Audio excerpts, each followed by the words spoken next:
have a lot to take back home. I got clarity on my goals and how to achieve them, and SMART goal was something which is really helpful to me.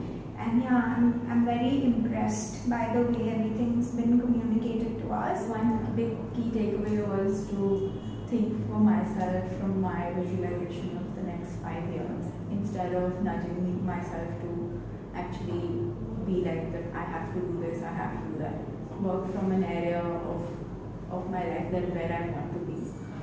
It was really interesting course where I learned how to plan out my life, find out what are the priorities in my life, and know exactly what are the next steps for me to work towards the goals that I really want to achieve in my life.